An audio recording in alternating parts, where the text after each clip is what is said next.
सर्दी के कारण बाहर दूर दूर तक प्राणी मात्र का पता नहीं था।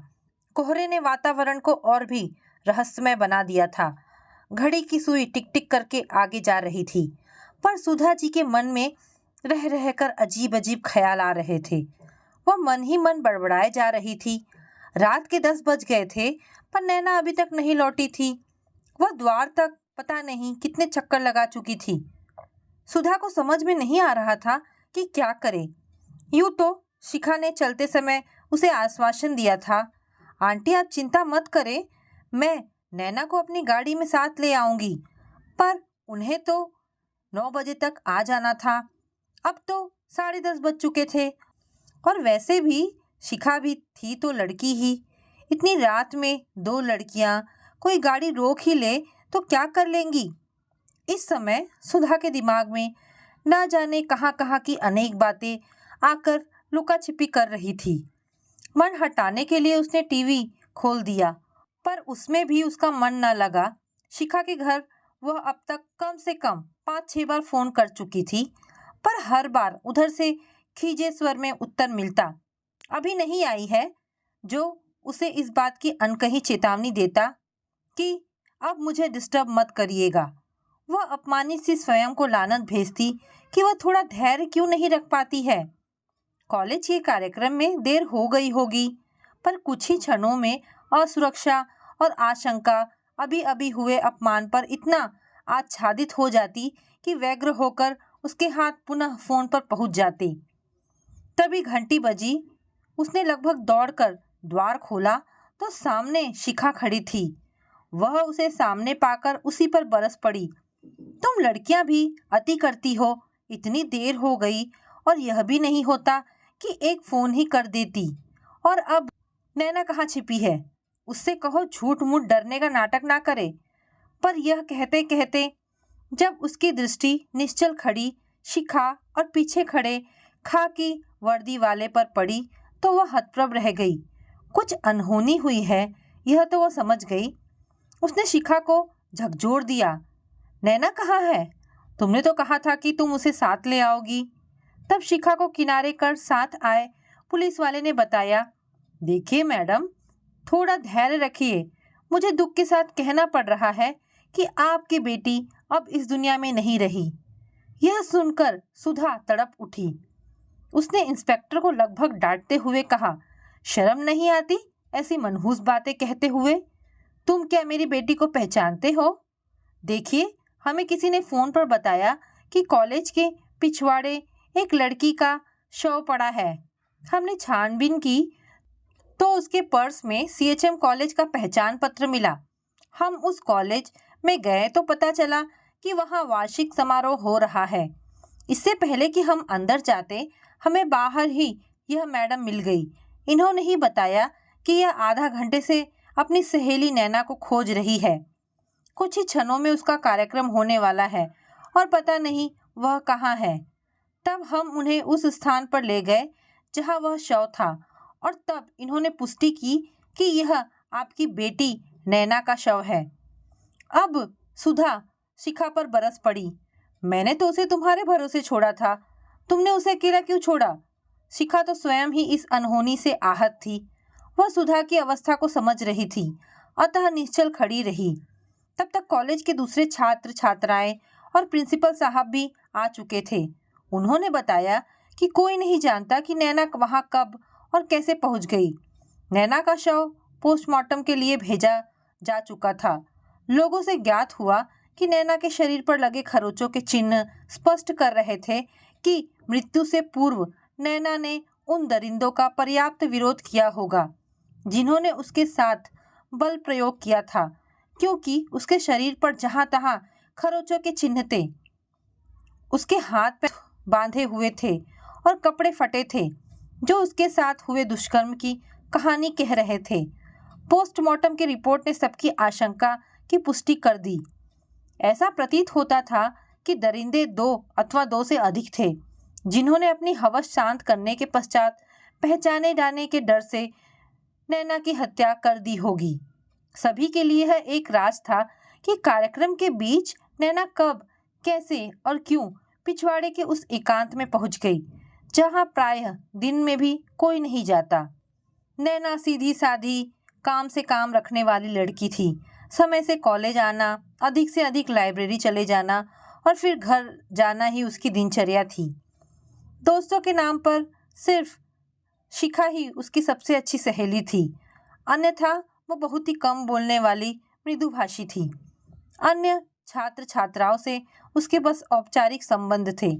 ना तो उसकी किसी लड़के से दोस्ती थी, ना ही ऐसी कोई कहानी उसके संबंध में सुनी गई थी। फिर तो कब नैना के शव का पोस्टमार्टम हुआ, कब सब परिचित एकत्र हुए, किसने उन्हें सूचित किया और कैसे अंतिम संस्कार संपन्न हुआ, सुधा को कुछ नहीं पता। वह यंत्रवत सब करती रही, पर उसकी आंखों के आंसू सूख गए थे। वह तो अभी इसे सत्य भी नहीं मान पाई थी। उसे तो यह किसी नाटक का भाग लग रहा था। वह इस सच को स्वीकार नहीं कर पा रही थी। यह उसके जीवन में घटा है और नैना अब इस संसार में नहीं है। यह तो उसे तब समझ में आया जब एक एक कर अब तक उसे घेरे हुए सभी परिचित चले गए और वह अकेले रह गई।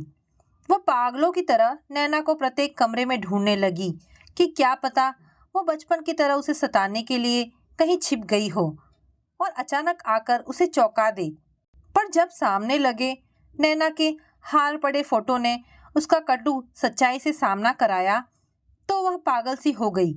उसने फोटो पर पड़ी माला को नोच नोच कर फेंक दिया और वहीं धरती पर ढहकर फूट फूट कर रोने लगी। आज एकांत में उसका करुण क्रंदन सुनकर संभवतः चर अचर सभी पत्थर हो गए, जो किसी ने उसे चुप नहीं कराया। कब वह रोते रोते बेहोश हो गई उसे भी नहीं पता। ना जाने रात की कौन सी पहर में उसकी आंख खुली तो डर से उसके हाथ पांव जकड़ से गए थे। पर वहां था ही कौन जो उसे कुछ उठाता या उठाकर बिस्तर तक ले जाता। स्वयं ही प्रयास करके किसी प्रकार वह उठी और बिस्तर पर जाकर ढह गई। आज उसने जब मस्तिष्क पर जोर डाला तो उसे याद आया कि कोई कह रहा था कि पोस्टमार्टम की रिपोर्ट में लिखा था कि नैना के साथ बलात्कार। पूरी बात सोचने का भी साहस नहीं था उसमें। उसने अपने दोनों कान पर हाथ रख लिया और चीख उठी, नहीं नहीं, उस फूल सी कोमल बच्ची के साथ ऐसा कैसे हो सकता है? उसने किसी का क्या बिगाड़ा था? उसकी बेटी ने तो कभी किसी से ऊंचे स्वर में बात भी नहीं की थी। सभी जानते थे कि नैना घर से सीधे कॉलेज जाती थी और कॉलेज से घर। वह तो आजकल की लड़कियों की तरह जीन्स भी नहीं पहनती थी। सादा सा सलवार कुर्ता और ओढ़नी ही तो उसकी वेशभूषा थी। एक बार नैना ने झिझकते हुए माँ से कहा था, माँ, आजकल मेरी सारी दोस्त जीन्स पहनती हैं, मैं भी एक ले लूं? सब मुझे बहन जी समझते हैं। तो सुधा बिगड़ गई थी। देख नैना, तू उनसे बराबरी मत कर, तू सीधे पढ़ाई कर। बस तेरे आगे पीछे कोई भाई बाप नहीं बैठे हैं। मैं तुझे किस किस की बुरी नज़र से बचाऊंगी। जो फैशन करना है अपने ससुराल जाकर ही करना। उस दिन के बाद नैना ने कभी फिर नहीं कहा, ऐसी सीधी सादी बच्ची के साथ कोई क्यों कुछ करेगा। सब लोगों की बनाई बातें हैं। पर अगले ही क्षण माँ के बेटी के मुंह में बोराए मन से मस्तिष्क ने तर्क किया, लेकिन पोस्टमार्टम की रिपोर्ट गलत थोड़े ही ना होगी। और इस सत्य से साक्षात्कार होते ही सुधा का रोम रोम क्रोध की अग्नि में सुलग पड़ा। उस माँ के रोम रोम ने उस अनचिन्हे अपराधियों को जितनी बद्दुआएं दे सकती थी दे डाली। उसका वश चलता तो वह उन दरिंदों को अपने क्रोध की अग्नि में ही झुलसा देती। वह कौन है और उसने ऐसा क्यों किया, यह जानने को वह व्यग्र हो उठी। उसे समझ नहीं आ रहा था कि कॉलेज का कार्यक्रम छोड़कर नैना उस एकांत में क्यों चली गई। अवश्य उससे किसी ने कुछ ऐसा कहा होगा जो उसे वहां जाने पर विवश होना पड़ा होगा। सुधा ने सोचा, अवश्य उसे किसी ने मेरे विषय में कुछ कहा गया होगा। सुधा को याद है बचपन में एक बार नैना स्कूल से आई तो सुधा घर पर नहीं मिली। उसने पड़ोस की शीला काकी से पूछा तो उन्होंने उसे चिढ़ाने के लिए कह दिया, तेरी माँ को चोर उठा ले गया। बस इससे पूर्व की चाची कुछ समझी। नैना बस्ता वहीं पटक कर चोर को खोजने चल पड़ी थी। आज भी हो सकता है कि किसी ने उसे माँ के विषय में ही कहा होगा। जो आगा पीछा सोचे बिना वह पगली अकेले में चली गई। पर वह कौन था?